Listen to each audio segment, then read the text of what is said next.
2021년 2월 9일입니다. 오늘 오후 낮부터 날씨가 많이 풀린다고 하네요. 지금도 많이 풀린 것 같아요. 어제 욕조에서 숨진 채 발견된 10살 잠깐 말씀을 드렸어요.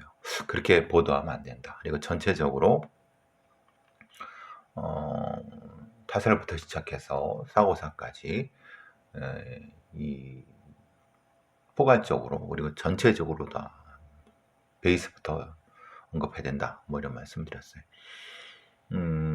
보통 이 사건을 의미하는 건 아니고요.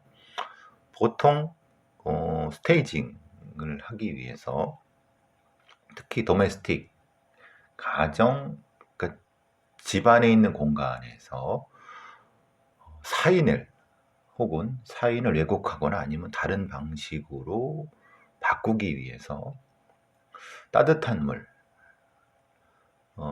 체온 정도? 그거보다 좀 그 정도의 물에 사체 혹은 죽어가는 시체 아니면 죽은 시체 그러니까 심장이 곧 멈춰 이게 죽은 거죠. 그런데 그거는 뭐냐면 시반 형성에 왜곡을 발생할 수 있는. 왜냐면 우리가 보통 그렇잖아요.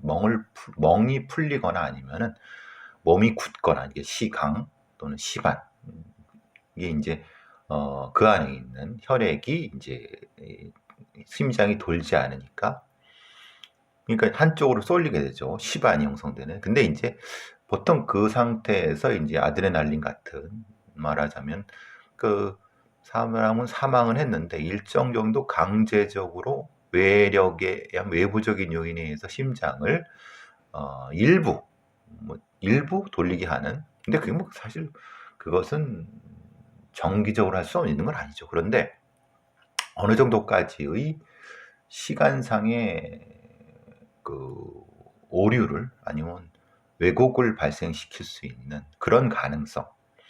물론 이것이 이제 실제로 그것을 부검을 통해서 정확히 그 사망 시점을 찾아낼 수 있느냐, 그건 또 다른 문제입니다. 그런데 이런 물에 따뜻한 물, 미지근한 물 정도에 넣었을 경우 그 레인지가 넓어진다. 이거는 거의 틀림이 없을 것 같습니다. 그러니까 레인지가 넓게 되면은 그러니까 사망 추정 시간의 레인지가 넓고 또는 그 안에 있을 수 있는 여러 타격 자국이라든가 아니면 여러 가지 그 압박 자국 같은 것들을 없애거나 아니면 흔적 같은 거. 그럴 수 있지 않습니까? 흔적 같은 경우가 까지거나 아니면 밀리거나 이런 것들이 이 물에 들어감에 따라서 다르게, 그러니까 멍인 형태로. 그러니까 멍이 많이 발견됐다고 하는 것은 때려서 그런 것이 아니라 실제로는 잡고 흔들다가 꽉 피하 지방이 터져갖고 피하에 있는 것이 해서 실제로 겉으로는 안 나타나는 속으로는 멍으로 나타나는 그런 것일 수 있다는 거예요. 그러니까 이제 실제로 이제 이 사인이라든가 아니면 또한 이 아이한테 발생했던 여러 가지 상황에 대해서 왜곡이 될 수 있는 거죠. 만약에 그 정도까지 했다면 다른 어떤 부분들, 예를 들면은 혹시 도구라든가 아니면 뭔가 이런 부분들은 다 치웠거나 아니면 깨끗이 청소를 했겠죠. 그죠? 그런 상태에서 사체 혹은 죽어가는 아니면 이미 뇌는 죽었지만 심장은 조금 뛰게 하는 정도의 예를 들면 심장이 박동을 좀 유지시키는 그런 약물을 투여한 상태라고 하면은 그 부분은 사실은 모르겠어요. 왜냐하면 언제 죽었는지 그리고 어떻게 죽었는지에 대한 왜곡. 그러면 가해자들이 아니면 그 원인자들이 입만 꽉 다물게 되면은 사실 사인을 알 수 없고 거기에다가 CPR을 통해서 이 흉부라든가 이런 데 다른 어떤 흔적이 사라져버리고 사실 흔적이 많이 되니까 사라질 수밖에 없는 거죠. 그리고 거기다가 이제 만약에 이 병원에 도착해서 만약에 의사가 이제 심장을 뛰게 할 수 있는 약물 같은 걸 혹시라도 투입했다. 뭐 그럴 수는 있죠. 그렇게 된다고 하면 실제로 이 부분에 대한 사인을 밝혀낼 수가 있을까? 물론 정확하게 이제 정밀하게 부검을 하게 되면 얼추 찾아낼 수는 있을 것 같다는 생각이 들어요. 그러니까 지금 상태는 어쨌든 물 안에서 죽은 건 맞는 것 같다. 그러면은 물 안에 죽은 게 예를 들면 아이를 물에 집어넣고 물 속에서 이제 숨을 못 쉬게 해서 죽게 되면은 익사는 맞죠. 그런데 그 익사의 원인이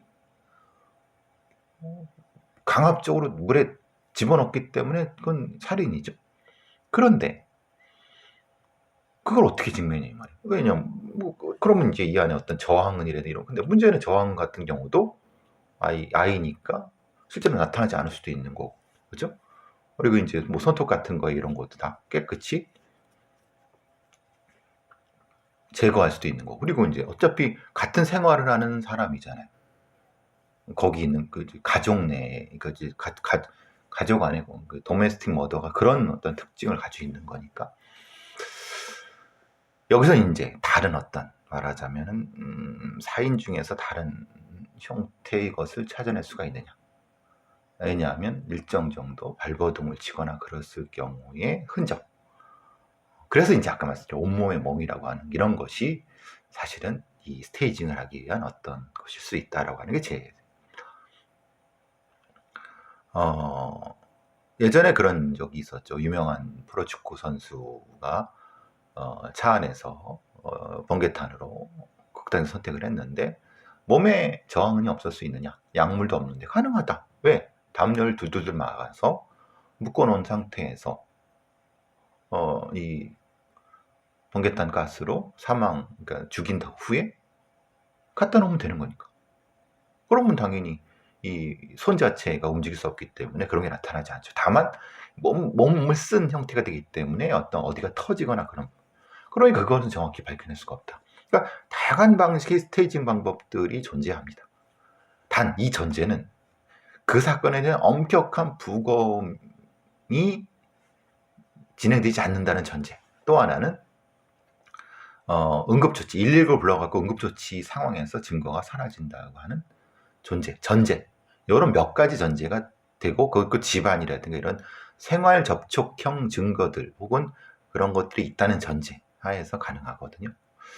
그래서 지금 이 사건은 상당히 의심되는 거기 때문에 다시 말씀드리지만 어제도 말씀드렸지만 제로 베이스에서 모든 가능성을 다 가지고 그리고 이 아주 미세한 증거까지도 찾아야 되고 그 집안에 있기 때문에 CCTV는 사실은 있을 수 있지 않겠죠. 그리고 그 전날 이상 징후들, 심리적 징후들, 심리적 평가가 반드시 돼야 된다. 그래서 정황을 찾아내야 되는 것, 이런 것들이. 그리고 당연하게도 CCTV, 디지털 포렌식, 휴대폰에 대한 포렌식을 통해서 정확한 동선을 확인하는 이런 것들이 전제가 돼야 된다라고 봅니다. 아직까지는 모르겠어요. 아직까지는 이게 어떤 사건인지 여러 가능성은 제가 말씀을 어제부터 드렸지만 다시 한번 이거는 정확한 부검, 과학적 증거를 기반으로 판단을 해야 될 것 같아요. 아마 오늘 오후나 내일쯤이면 나올 거예요. 이건 긴급 부검에 들어갈 거기 때문에 어제 했으니까 오늘 아침에 했을 거고 평가하고 내일쯤에 보도가 나오지 않을까 싶습니다. 어제 이제 외군규 그러니까 이 통상자원부 장관에 대한 구속영장이 기각됐어요.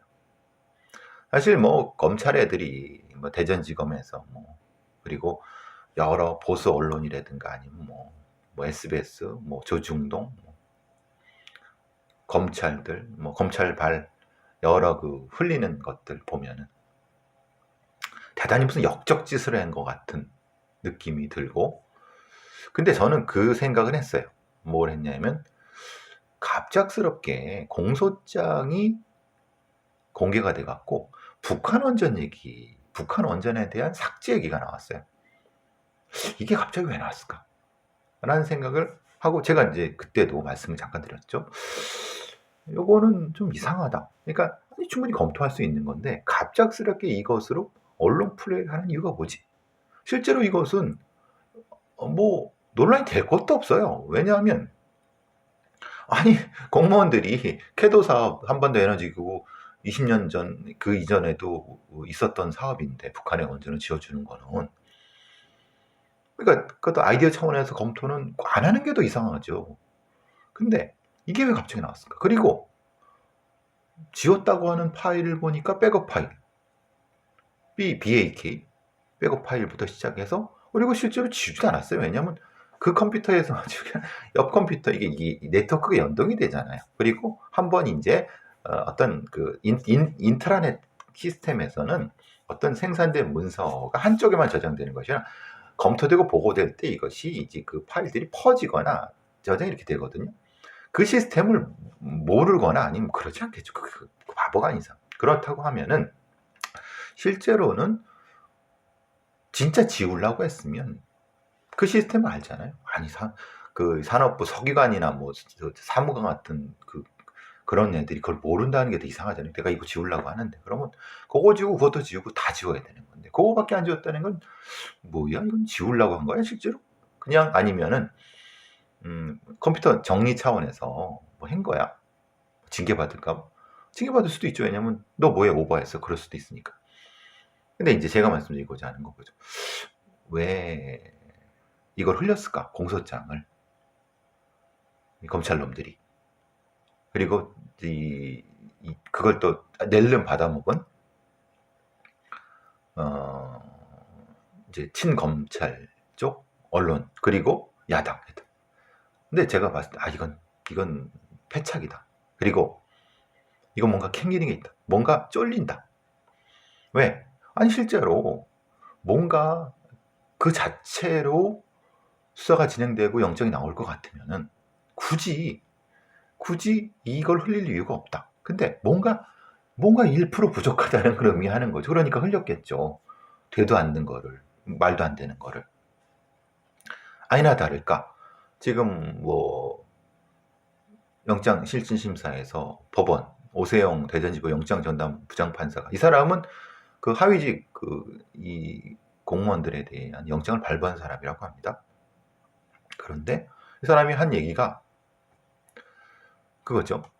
딱 하는 게 범죄 소명이 부족하다는 거예요. 그러니까 범죄 소명이 부족하다는 건 이게 진짜 범죄인지 아닌지 모르겠다는 거잖아요. 그만큼 그러면은 검찰놈들 특수부놈들 뭐 했냐?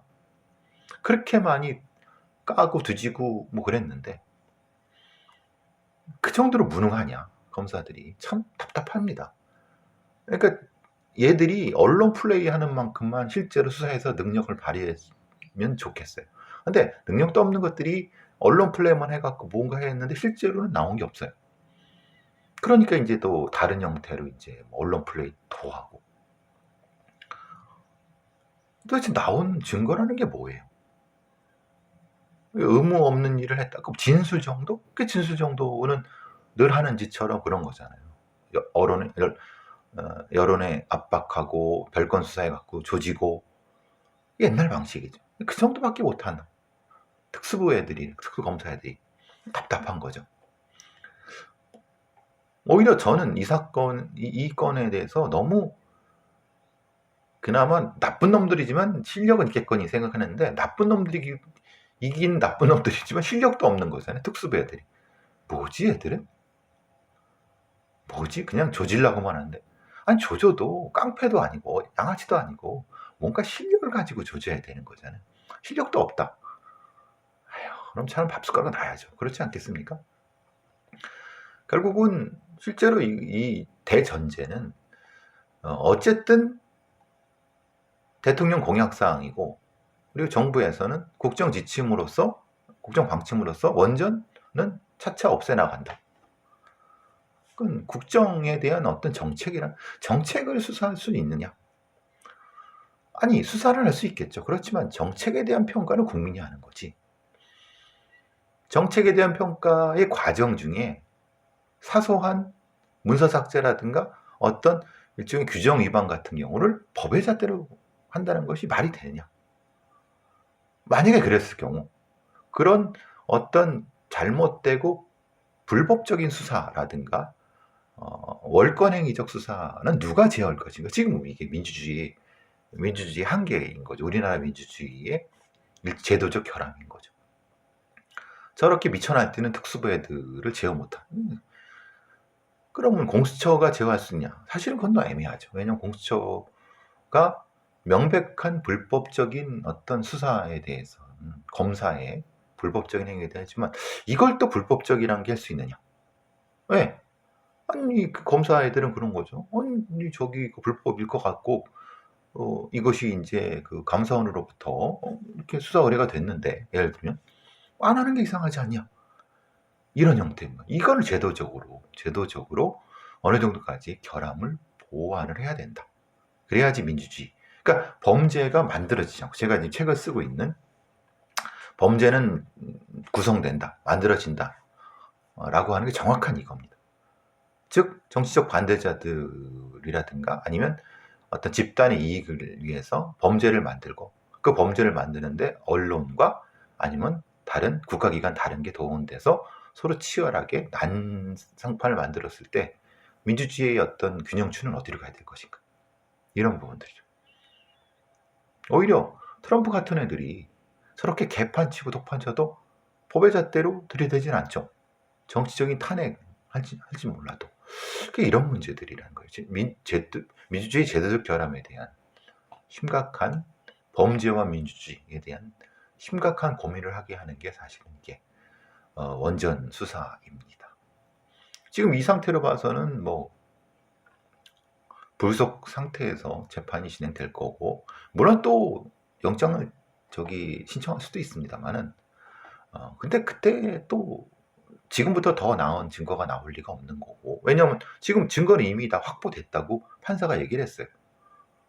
그런데 또 다른 증거를 찾지 못하는 한 결국 다른 영장도 나올 리가 없고 그러면 재판에 들어가는 거죠. 기소돼 갖고 불구속 기소 상태라서 그럼 재판이 또 이제 쭉 가다 보면 뭐 윤석열 임기 끝나고 그 상태에서 이제 검찰 담당 수뇌부들 싹 바뀌고 그럼 이거 유야무야 되는. 그러니까 이건 분명히 제도적 결함에 대한 거는 우리가 상당히 찾아야 된다. 답을 찾아야 된다.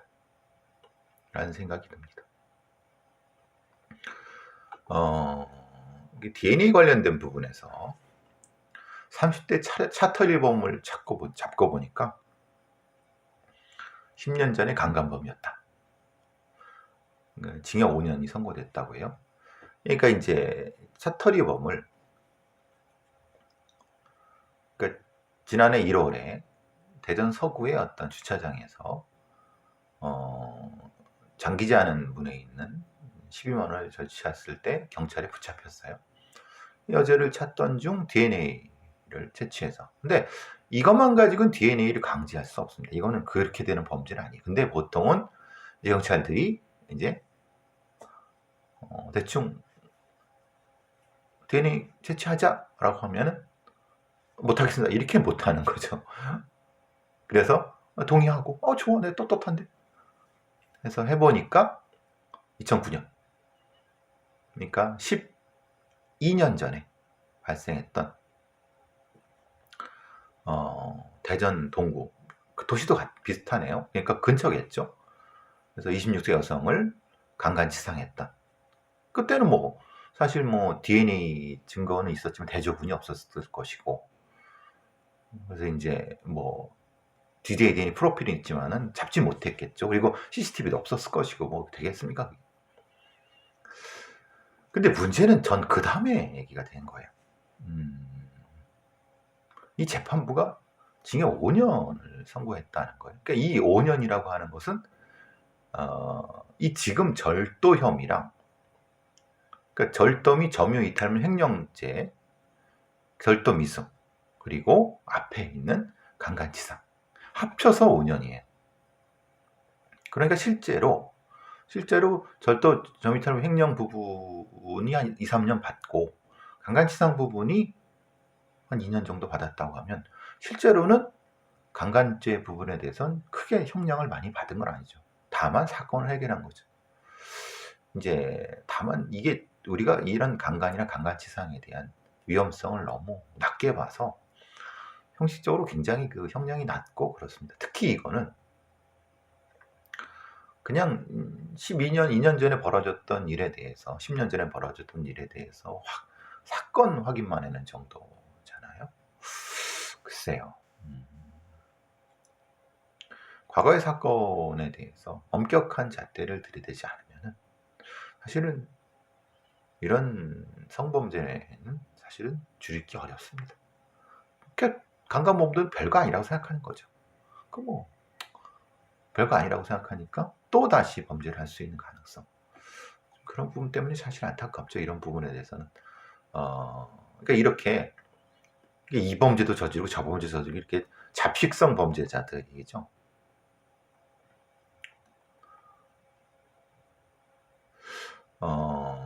제가 예전에 예전에 그 스포츠 인권센터, 윤리센터에 대한 얘기 잠깐 말씀드렸어요. 근데 굳이 제가 잠깐 스쳤던 인연 관련된 부분은 굳이 말씀드릴 필요는 없었고요. 최숙현 사건, 고 최숙현 선수 사건 이후로 스포츠계에 만연해 있는 이런 폭력이라든가 인권 유린, 성범죄 이런 것들을 해결하기 위해서 아니면 예방하거나 이렇게 대응하기 위해서 스포츠 윤리센터가 만들어졌어요. 굉장히 2020년 8월 5일 날인데 그냥 부랴부랴 만들었죠. 네, 여론이 다가오니까. 그런데 문제는 그때도 제가 말씀드렸잖아요. 제대로 준비가 안 됐다. 그러니까 인력을 뽑는데 인력도 제대로 된 인력도 아니고 실제로 시스템도 안 돼 있고, 또한 이게 문체부의 이제 산하기관이지만 독립적이지 않고 핵심적으로 어떤 권한도 사실은 거의 없고 그냥 상담해 주는 곳. 근데 말은 스포츠 윤리센터잖아요. 스포츠 윤리센터는 게 도대체 무슨 의미죠? 윤리라는 게 윤리센터? 그러니까 이름도 이상해. 어쨌든 그러니까 이제 이런 거잖아요. 스포츠 윤리센터 하는 일이 어떤 여러 가지 선수들의 인권 보호를 위한 독립기구. 근데 스포츠 윤리센터는 독립적이지 않아요. 오히려 독립적이지 않고 일종의 스포츠 비리나 윤리 무마센터, 이렇게 되는 거죠. 왜냐하면 먼저 거기로 신고가 들어오게 되면, 그 신고가 들어온 상태가 되면 다 접수를 한 다음에 거기서 이제 더 이상 퍼져나가지 못해. 왜냐하면 이것이 없을 때는 여러 언론에 직접적으로 제보를 하고 그러다 보면은 이 스포츠계에 있는 위에 있는 애들이 당황하게 되니까. 그러니까 우리가 이 스포츠 윤리센터라는 게 이 확산 방지센터 같은 역할을 하는 거죠. 사실 그러면 안 되는 겁니다. 왜냐하면 그러면 실제로 거기에 이런 자기가 당한 성 문제라든가 성범죄라든가 아니면 갑질이라든가 이런 것들을 해결하기 위해서 갔지만 실제로 가보니까 입을 닫으라고 이런 상태가 되면은 실제로 스포츠 윤리센터가 기능을 못하는 거죠. 그게 사실 의미가 없죠. 그런 건 만들 필요도 없었던 거죠. 결국은 이제 터진 거는 인력 충원, 그리고 이사장의 갑질, 폭언부터 시작해서 여러 가지 문제들, 내부 혼선 문제 이런 것들. 특히 가장 큰 문제는 전문성이 없고 독립적이지 않고, 그리고 또 하나는 이 역할 자체가 스포츠계의 여러 가지 문제를 오히려 조용하게 만드는 이런 역할 아니냐.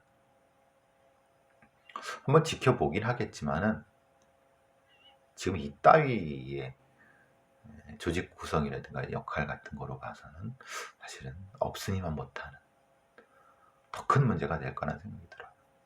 이게 되게 전문적이고 독립적이어야 되잖아요. 근데 거기에 구성원들이 그럴까? 권한도 없는데. 예를 들면 이런 거예요. 스포츠 윤리센터의 조사관 같은 사람이 예를 들면 어느 뭐 스포츠 종목의 감독이라든가 지도자가 성비위라든가 범죄 이렇게 있을 때 가해자로 지목돼서 신고됐다. 그러면 호출한다. 잠깐 오셔갖고 조사받으라고 했을 때 그럴 권한이 있느냐? 나 안 간다. 너 니네 영장 가져와라. 그럼 어떻게 할 거냐? 어떤 놈이냐? 응? 어떤 놈이 나 신고했어? 또 그리고 그 소란이 벌어졌을 때 그 팀, 그 스포츠 팀, 에이 우리 안 해, 없애, 탁 이럴 경우 어떻게? 이런 다양한 어떤 시뮬레이션. 오히려 이런 거죠. 어떤 힘없는 선수가 비인기 종목의 선수가 감독이나 지도자의 어떤 범죄라든가 비리에 대해서 신고를 했는데, 근데 문제는 다른 그 같은 종목의 다른 선수들이 야, 너 신고하면 우리 팀 없어져. 우리 다 일자리 잃게 돼. 이렇게 압박을 줄 수도 있는 거고. 다양한 방식의 가능성에 대해서 고민해야 되는데 지금 스포츠윤리센터는 그냥 툭 던져놓고 뭔가 언론에 뭐 되게 잘 되는 것 같지만 실제로는 그런 권한이라든가 업무 매뉴얼 이런 것들이 존재하느냐. 벌써 엊그제 나왔던 것처럼 그걸 신고하지 못하게, 왜? 팀 자체가 없어지게, 뭐 이런 것도 많이 존재한다고 하면 모르겠어요. 이게 지금 스포츠윤리센터가 너무 엊그제 유명 배구 선수가 뭐 극단 선택을 했다 그러는데 사실 현대건설의 고유민 배구 선수 극단 선택을 했죠. 근데 그 문제는 해결이 됐습니까? 그냥 유야무야 됐죠. 근데 그런 부분에 대해서 스포츠윤리센터가 접근할 수 있냐? 못한다는 거예요. 어떻게 할 거냐? 뭐 아무것도 아니죠. 뭐 말하자면. 자, 그 다음에 여기 민교협에 대한 얘기가 잠깐 나옵니다. 한겨레에서 기사를 좀 많이 내네요. 제목이 조국 사태, 87세대 한계 드러내 교수 지식인이 특권임을 몰랐다. 실제로 이제 33년 창립 맞은 민주화를 위한 교수협의회라는 게 있습니다. 나름 상당히 진보 진영에서 권위를 인정받았다. 근데 이제 문제는 우리나라 사회에서 교수라는 것도 굉장히 분화가 많이 됩니다. 저같이 시간 강사, 그리고 그 이전에는 뭐였습니까? 일은 정년 트랙 일을 하지만 실제로는 비정년, 비정규직인 그런 사람들.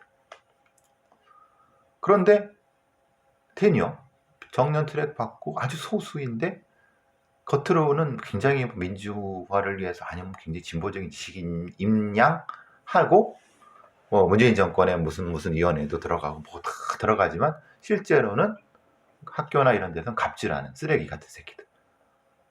뭐 장하성 얘기를 하지 않아도, 그러니까 뭐 아까 어제 이제 연대 고대 뭐 학내 비리부터 뭐 여러 가지 이게 나오잖아요. 그러니까 겉으로는 대단히 무슨 진보적이고 민주적이라고 하지만 실제로는 자신의 계급적인 아니면 그 교수의 특권을 충분히 노리면서 그것이 이제 자기 자식들한테도 연결돼서 그러니까 뭐 자기 자식들한테 뭐 인턴 그런 거 쉽게 써주고 그러니까 쉽게 자신의 지위를 물려줄 수 있는, 그게 의사가 됐든 변호사가 됐든 뭐가 됐든. 근데 자기가 기득권임을, 특권임을 애써 무시하려고 하는 아주 소수의, 그렇지만 이름 알려진, 근데 다수의 소위 비정규직 강사라든 그런 사람들 착취하는 그 위치에 있다는 것을 스스로 애써 모른 척하려고 하는, 대학 내 신분이 안정된 어떤 교수, 정년 교수로서는 아주 소수입니다. 대부분은 저같이 비정규직이고 강사고 뭐 방송에서 방송 출연해서 뭐 한 번 출연 몇만 원 얻으려고 열심히 뭐 이것도 하고 팟캐스트에서 뭐 출연료라고 하고 또 이것 되고 저것 되고 다 해갖고 뭐 겨우 이제 뭐 최저 생계 몇백만 원 해. 이런 저 같은 사람. 저는 그래도 낫죠. 방송에 뭐 그래도 좀 얼굴이 갖고 이 분야가 좀 특이하니까. 근데 그렇지 못한 기초학문에 있는 사람들은 이런 어떤 특별한 진보적인 무슨 형태를 하고 싶어도 생계가 문제, 세대, 젠더, 불평등의 문제, 이런 것들. 결국 조국 사태를 거치면서 교수라고 하는, 나름 진보적인 교수라고 하는 애들의 언행불일치, 낯짝 두꺼움, 이런. 근데 이제 세대가 윗세대로 올라가면, 말 그대로 저 같은 87년 세대 중에서 기득권을 향유했던 놈들은 조국 사태, 그래, 검찰개혁이 우선이니까. 나머지는 부차적이야. 근데 저를 포함해갖고 다른 사람들은 대부분 비정규직이고, 그들이 가지고 있는 것을 넘어서지 못하는, 그러니까 대부분 조국에 대해서 비판적이고. 검찰개혁도 중요하지만 니네들이 가지고 있는 기득권은 왜 기득권 인정하지 않느냐, 이런 형태. 그래서 이제 민교협의 상임의장인가 봐요. 여기 지금 써 있는 게 상임 공동의장이 뭐 강명숙, 배재대 교수, 김진석, 서울여대 교수. 김진석은 뭐 저도 인연이 있는 사람입니다. 예전에 학번은 87학번이고 같이, 이 사람이 사회복지과 쓰고 제가 서울시 복지재단 그쪽에 있을 때도 연결했고, 그 전에도 사실 인연이 있던 사람이죠. 이 양반은 근데 특이하게도 학부는 물리학과 나왔습니다. 서울대 물리학과 나왔습니다. 아주 멋있는 분이죠. 상당히 샤프한 분이고. 근데 이제 이런 뭐 민거협의 어떤 2.0을 선언한다, 이렇게 되고 있습니다. 이게 충분히 뭐 이분들 얘기가 공감이 가지만 결국은 지식인 사회 또 분화되어 있고 각자 도생하는 거고, 새로운 유형의 지식인상, 그리고 새로운 유형의 사회운동이라든가 아니면 이런, 즉 말하자면 남성 수도권 정규직, 이런 범죄에서 벗어나서 신진 지역 여성 독립연구자, 여기서 새로운 주체를 형성, 이렇게 하는데 딱 제가 그 꼴이 아닙니까? 독립연구자, 그리고 저에 대한 많은 그 비난을 하시는 애들이 제페미아라고 하는 그런 쪽, 그죠? 소수 연구, 소수를 옹호하는, 범죄에서도 범죄 학자 아니면 범죄 사회학자에서도 마이너, 그리고 자칭 프로파일러라고 하는 이놈들이 너 프로파일러 쓰지 마라고 팽시키는 그런, 딱 제가 그런 사람 아닙니까? 오히려 비정규 사회에서 소수의 독점적인, 수도권과 국립대의 일부의 독점적인 정규직 교수들 중심의 민주화 운동, 아니면 뭐 민주화 교수, 뭐 이런 것을 벗어나서 새롭게 고민과 성찰을 통해서 새로운 형태의 어떤 걸 찾아가는. 저도 그래서 이제 제가 이제 범죄 관련된 책도 쓰고 범죄사회학책 쪽으로 이쪽으로 옮겨오면서 그렇게 좀 고민을 하고 하려고 하는 거죠. 이미 87세대는 그 가치를 다 끝났습니다. 그걸 가지고 버틸라고 안간힘을 쓰는 거예요. 뭐 기득권을 가지고 있으니까. 근데 자기들이 기득권을 가지고 있는지 몰라요. 아니, 모르는 게 아니라 모른 척 하는 거예요. 지금 제가 늘 말씀드렸잖아요. 문재인 정부 내에서 기득권을 가져갖고 무슨 위원회라든가 아니면 무슨 어디 교수 직함을 가지고 아니면 그 비슷한 형태, 예전에 무슨 뭐 노사몰 했다는 등 뭐 저기 이런 하면서 그쪽에 언저리에 있었던 애들, 실제로는 진짜 목숨 바쳐 한 애들은 사실은 찌그러지게 됐지만, 그런 놈들이 지금 뭐 공기업의 뭐 감사라든 뭐 이런 것, 그런 것들 다 챙겨 먹고 있죠. 그리고 뭐 정부 내에 있는 위원회 같은 데서 다 챙겨 먹고 있어요. 그리고 그들이 또 자식 새끼들을 또 재생산하려고. 기득권입니다. 엄청난 기득권입니다. 그거는. 근데 이제 문제는 뭡니까? 검찰개혁, 사법개혁이라고는 화두, 아니면 뭐 이런 재벌개혁이라는 화두, 옛날식 그 적을 대적해야 된다고 하는 그걸로 그 기득권을 상쇄하려고 하는 거죠. 양아치 짓이죠.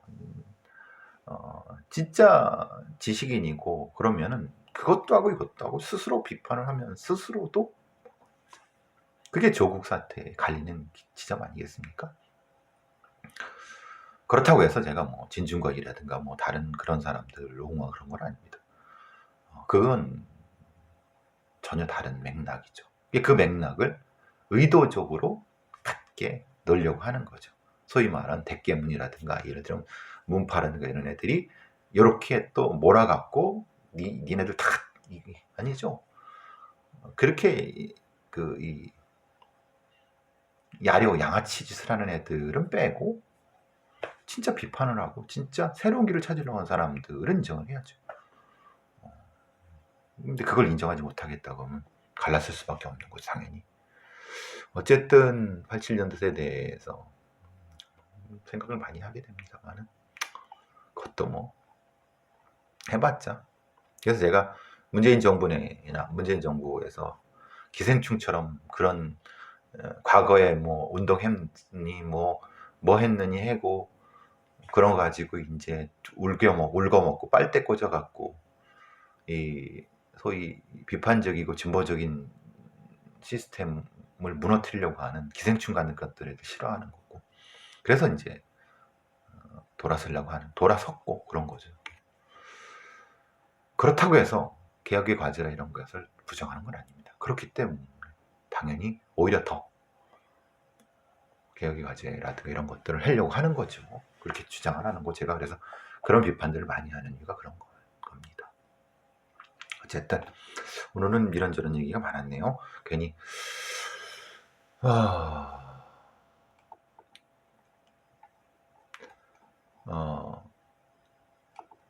지금 국민청원 게시판에 양할아버지의 성폭행, 부모님은 용서하라는 말뿐 여중생의 호소라고 이게 되는데 모르겠습니다. 이게 진짜 사연, 이런 사연들은 분명히 존재하는데 지금 이걸 쓴 아이가 진짜 실제로 존재하는지 아직 모르겠는데, 근데 이 아이가 실제하는지와는 다르게 이런 사연은 상당히 많습니다. 제가 알고 있는 것도 그렇고, 그러니까 친족 간의 성폭행 문제, 성범죄, 친족 성범죄, 그 부모의 오히려 그 부모나 근친자들의 성범죄자 비호, 그리고 극단으로 내몰리는 우리 어린 아이들이 조건 만남이라 성매매로 몰리고 자살하고 이런 것들, 그게 지금 우리나라의 현실입니다.